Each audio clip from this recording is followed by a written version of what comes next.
오늘의 성경 말씀은 마태복음 2장 10절에서 12절까지의 말씀입니다. 마태복음 2장 10절에서 12절까지의 말씀을 제가 봉독하겠습니다. 그들이 별을 보고 매우 크게 기뻐하고 기뻐하더라.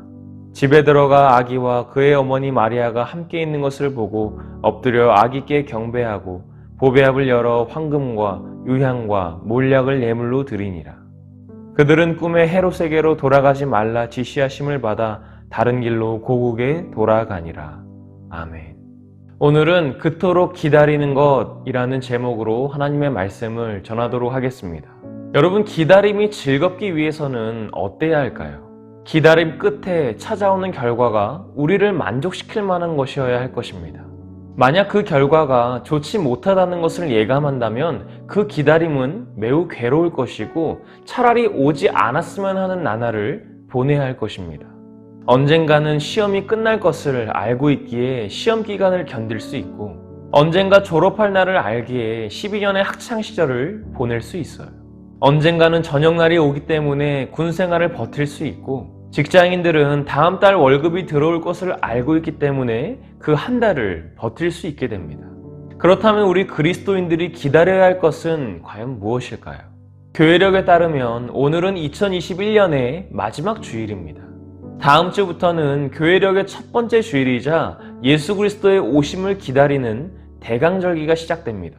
그런데 제가 왜 대강절이 아니라 대강절기라고 했을까요?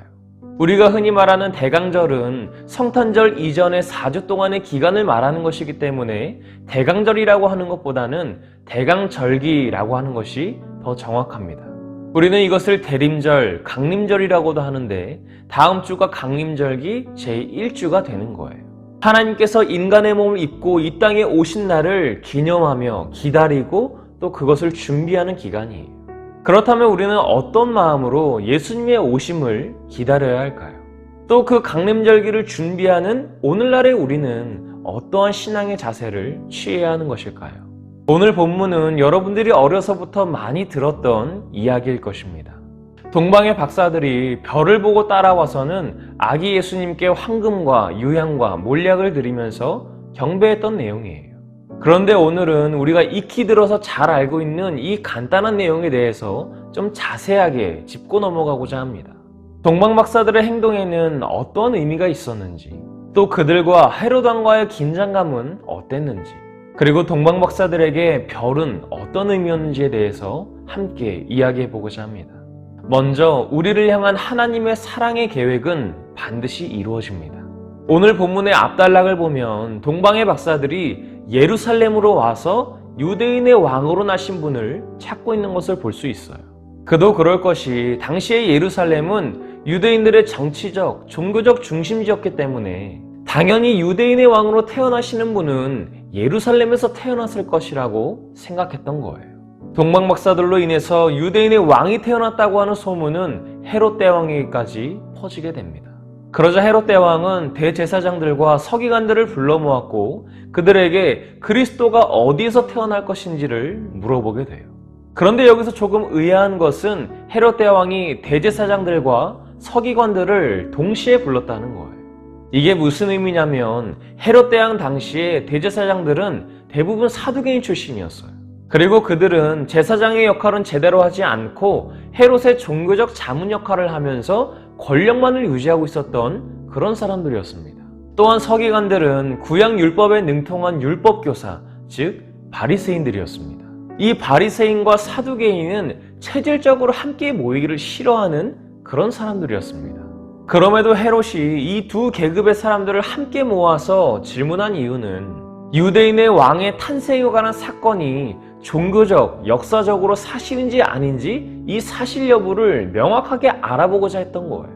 그런데 헤롯의 질문에 조금도 주저하지 않는 그들의 대답은 한결같았습니다. 미가서 5장 2절에 근거하여 예언된 메시아의 탄생지는 베들레헴이라는 거였습니다. 이것은 그들이 성경에 대한 해박한 지식을 가지고 있었다는 것을 보여줌과 동시에 그 당시 유대인들에게는 메시아를 소망하는 분위기가 팽배해 있었다는 것을 보여주는 거예요. 비록 강대국의 압력에 눌려서 자신들의 권력만을 유지하는 데 급급했던 대제사장들과 율법에 관해서만큼은 스스로를 옳게 여기는 이 서기관들이었지만 메시아의 탄생만큼은 반드시 이루어져야 된다는 사실을 알고 있었던 거예요. 즉 하나님의 사랑의 계획은 이전부터 계획돼 있었고 결국은 실현되었다는 거예요. 그리고 이러한 메시아의 탄생은 헤롯 왕으로 하여금 당시에 출생한 2세 이하의 남자아이들을 모두 죽이라는 명령을 내리게 되는 원인이 되기도 합니다. 두 번째로 우리가 경배해야 할 분은 오직 예수님이십니다. 이제 헤롯 대왕은 동방의 박사들을 불러서 별이 나타난 때를 자세하게 묻고 그들을 베들레헴으로 보냅니다. 그리고 만약에 베들레헴에 가서 그 아기를 찾는다면 자기에게도 알려달라고 말해요. 그 이유는 자신도 그 아기에게 가서 경배하려고 하기 때문이라고 말하는 거였습니다. 그 말을 들은 동방의 박사들은 베들레헴으로 가게 돼요. 길을 가는데 그들이 처음에 봤다가 사라졌던 별이 다시 나타나게 됩니다. 그리고 그 별을 따라가다가 멈춘 곳에서 아기 예수를 만나게 돼요. 그리고서는 아기 예수께 엎드려 경배하고 황금과 유향과 몰약을 예물로 드리게 됩니다. 여기서 또 놀라운 것은 동방의 박사들이 예수님께 경배 드릴 때 그 옆에 있던 아버지 요셉이나 어머니 마리아에게는 경배하지 않았다는 거예요. 일전에 헤롯을 만났을 때에도 그에게 경배하지 않았어요. 그들은 오직 예수님께만 경배했습니다. 여러분은 오직 예수님만을 경배하고 있습니까? 경배라고 하니까 뭔가 되게 거창한 것을 하는 행위 같지만 사실 내가 마음을 쏟고 시간을 쏟고 정성을 쏟고 있다면 그것이 경배의 대상이 될 수도 있어요. 그리고 그것이 주님보다 더 우선순위에 있다면 우상숭배가 될 수 있습니다. 저는 시상식이나 예능 프로그램 혹은 오디션 프로그램에 나와서 자신이 그리스도임을 밝히는 사람들이 참 대단하다고 생각해요. 그들이 스스로를 그리스도인이라고 밝히는 순간 많은 책임감이 따라오게 되고 또 그들을 좋게 보던 시선도 돌아서게 만들 수 있기 때문이에요. 너무나 안타깝지만 이것이 세상에서 기독교를 바라보는 시각이자 현실입니다. 요즘 쇼미더머니나 스트리트우먼 파이터와 같은 프로그램들이 굉장히 인기예요. 그런데 여기에 6년 전 쇼미더머니 4에 참가했다가 아쉽게 탈락하고 그 다음에 다시 출전해서 우승자가 됐던 BYC가 있습니다.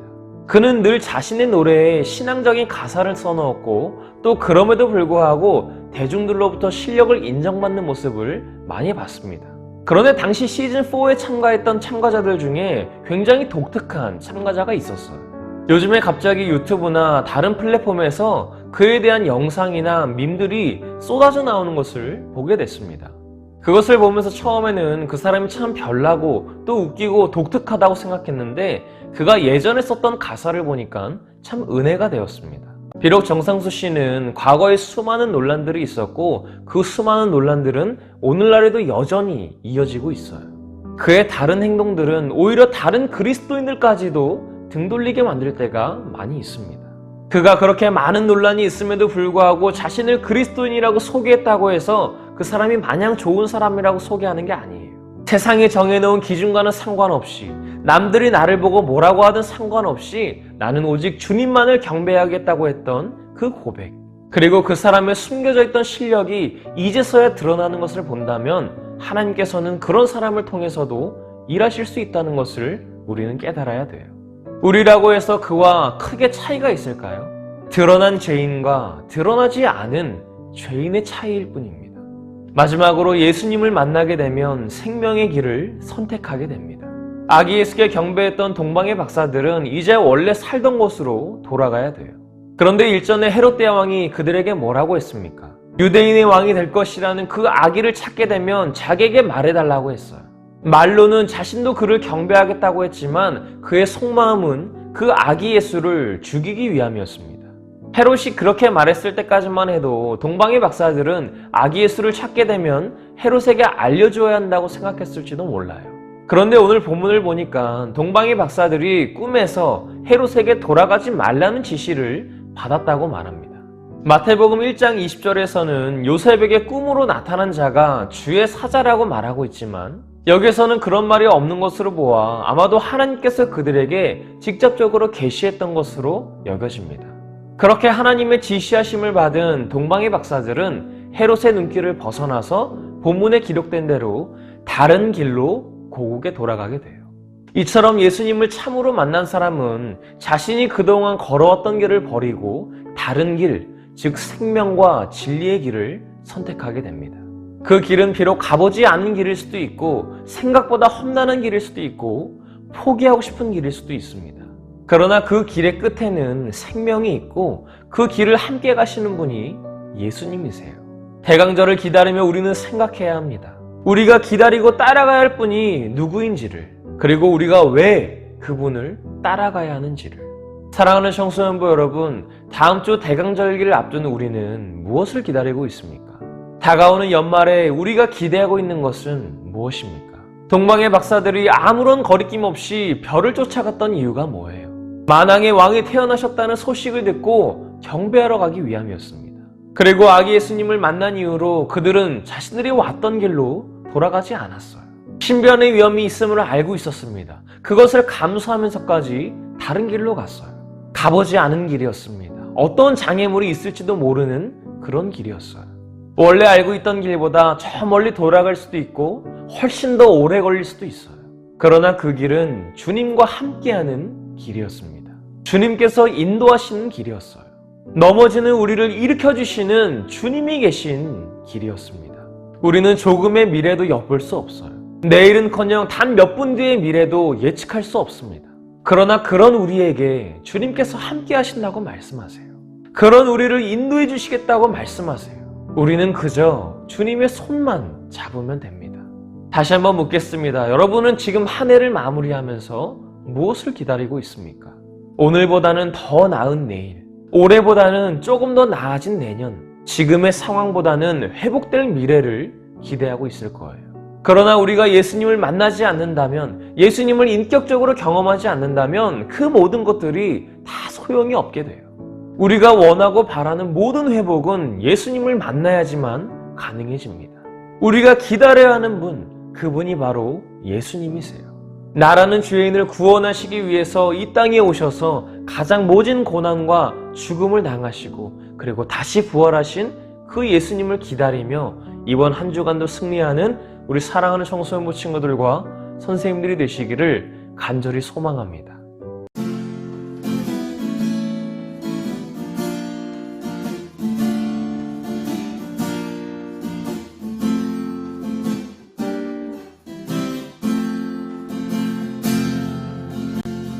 예수를 만난 자 새로이 눈뜨고 예수를 아는 자 그 말씀 들으리 예수를 따르는 자 어느 곳에 있어도 주의 은혜를 담대히 선포하리라. 예수를 만난 자 새로이 눈뜨고 예수를 아는 자 그 말씀 들으리 예수를 따르는 자 어느 곳에 있어도 주의 은혜를 담대히 선포하리라. 주님의 뜻대로 살아낼 만큼 자유를 얻으리 살아낼 만큼 예수의 마음으로 사랑한 만큼 평안을 얻으리 사랑한 만큼 주님의 뜻대로 살아낸 만큼 자유를 얻으리 살아낸 만큼 예수의 마음으로 사랑한 만큼 평안을 얻으리 사랑한 만큼. 우리 지금 함께 기도하실 때 우리가 오직 기다려야 할 그분이 예수님이 되길 원합니다. 오직 예수님만을 기다리길 원합니다. 우리의 삶의 중심이 내가 아닌 주님이 되길 원합니다. 나를 이 땅에 오신 그 주님을 기다리오니 어서 오시옵소서. 이 소망과 기대를 가지게 해달라고 우리 시간 통성의 기도를 소망합니다. 아버지 우리가 한 해를 마무리하면서 무엇을 기다리고 있습니까? 올해보다 더 나은 내일, 올해보다는 더 나은 내년, 지금의 삶보다 회복되는 미래를 기대하고 있습니다. 아버지 그러나 그 모든 것들이 예수님을 만나지 않는다면, 예수님을 인격적으로 경험하지 않는다면 그 모든 것이 소용이 없다는 것을 우리가 깨달을 수 있도록 인도하여 주시옵소서. 우리가 원하고 바라는 모든 회복이 예수님을 만나고 나서야 가능해진다는 사실을 깨달을 수 있도록 인도하여 주시옵소서. 우리는 조금의 미련이 볼 수 없습니다. 내일은커녕 한 명분의 미련이 찾을 수 없습니다. 그럼 우리에게 함께 하신다고 하신 말씀, 우리를 인도해 주겠다고 하셨던 그 말씀, 그 주님의 손 붙잡고 살아갈 수 있는 우리가 될 수 있도록 인도하여 주시옵소서.